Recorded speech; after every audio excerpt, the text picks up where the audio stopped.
نہ آئینی عدالت نہ ہی آئینی بینچ، تیسرے آپشن کی بازگشت۔ 26ویں آئینی ترمیم میں آئینی ڈویژن کے قیام کی تجویز، حکومتی مسودے کے نکات منظر عام پر آ گئے۔ سپریم کورٹ میں آئینی ڈویژن کا قیام، جس کی تعداد جوڈیشل کمیشن مقرر کرے گا۔ 12 رکنی پارلیمانی کمیٹی چیف جسٹس پاکستان کی تقرری کرے گا۔ سینئر ترین کے بجائے 3 سینئر ترین ججز میں کسی ایک کا انتخاب ہوگا۔ چیف جسٹس پاکستان کی مدت 3 سال تجویز، 60 سال کی عمر میں چیف جسٹس بننے پر 3 سال بعد عہدے سے ریٹائرمنٹ ہونا ہوگی۔ مجوزہ ترمیم میں حکومت تجویز کیا کیا؟ پارٹی سربراہ کی ہدایت کے خلاف ووٹ گنا جائے گا۔ ہدایت کے خلاف ووٹ کے بعد پارٹی سربراہ کارروائی کر سکے گا۔ آئینی مسودے میں چیف الیکشن کمشنر کی تقرری کا طریقہ بھی تبدیل کرنے کی تجویز۔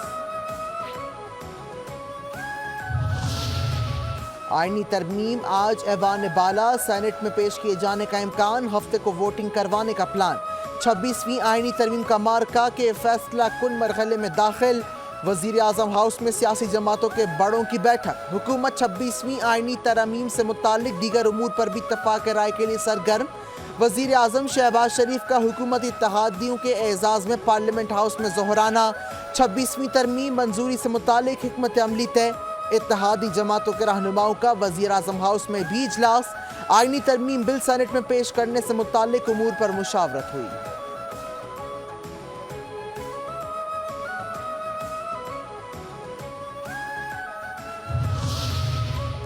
پیپلز پارٹی اور مسلم لیگ نون آئینی عدالتوں کے قیام سے پیچھے ہٹ گئیں۔ 26ویں آئینی ترمیم میں بڑا بریک تھرو، حکومتی اتحادی جماعتوں اور جے یو آئی آئینی عدالت کے قیام کی ترمیم ڈراپ کرنے اور آئینی بینچ کی تشکیل پر اتفاق۔ پیپلز پارٹی صوبائی آئینی عدالتوں کے قیام سے بھی پیچھے ہٹ گئی۔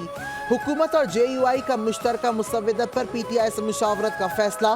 مولانا فضل الرحمان حتمی مسودہ پی ٹی آئی قیادت کے ساتھ شیئر کریں گے۔ مسودے کی تیاری حتمی مرحلے میں داخل، چیئرمین خورشید شاہ کی زیر صدارت خصوصی پارلیمانی کمیٹی کا اجلاس۔ آئینی ترمیم کے مسودے پر بات چیت، اجلاس آج پھر ہوگا۔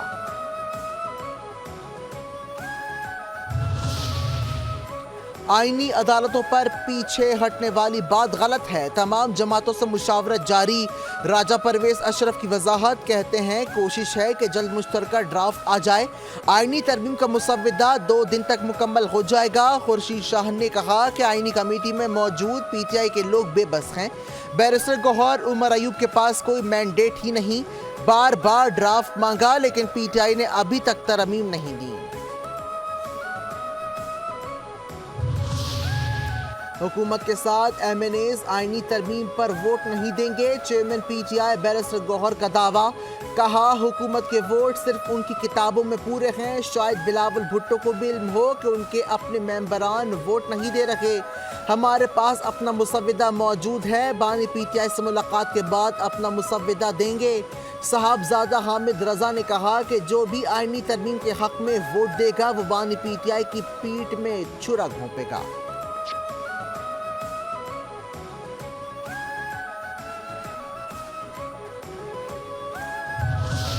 ایوان صدر میں صدر مملکت آصف علی زرداری اور وزیر اعظم شہباز شریف کے درمیان آئینی ترمیم سے متعلق مشاورت۔ ملاقات کے دوران آئینی ترمیم سمیت موجودہ سیاسی صورتحال پر بات چیت۔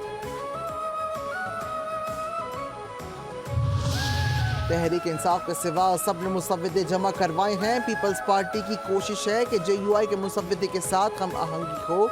سینیٹر شری رحمان کی گفتگو، کہتی ہیں خصوصی کمیٹی روزانہ کی بنیاد پر کام کر رہی ہے۔ رہنما M Q M Farooq Sattar کی پارلیمنٹ ہاؤس میں میڈیا سے گفتگو، کہتے ہیں عدالتی اصلاحات کا ایجنڈا پارلیمنٹ کی بالادستی کے لیے ہے تو ضرور کامیابی ملنی چاہیے۔ لوگوں کی آنکھوں میں دھول نہیں جھونک سکتے، اس وقت ملک پیچیدہ صورتحال سے گزر رہا ہے۔ آئینی ترمیم سے متعلق اتفاق رائے قریب پہنچ گئے ہیں۔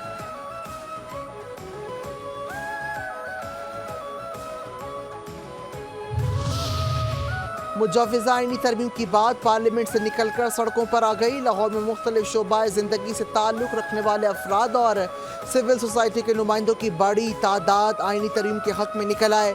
مجلس اتحاد المسلمین کے تحت لاہوری عوام پریس کلب کے باہر آئینی ترمیم کے حق میں مظاہرے. شرکا نے کہا کہ فوری سستا انصاف ہر امیر غریب کا حق ہے جو 26ویں آئینی ترمیم کی ہی بدولت ممکن ہے.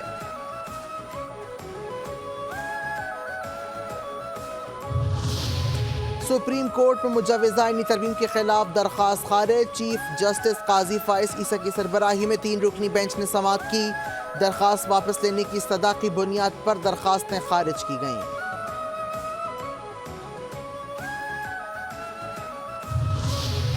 تحریک انصاف کا آج ملک گیر احتجاج کا اعلان. پنجاب میں 2 روز کے لیے دفعہ 144 نافذ. ہر قسم کے جلوس احتجاجی سرگرمیوں پر پابندی عائد.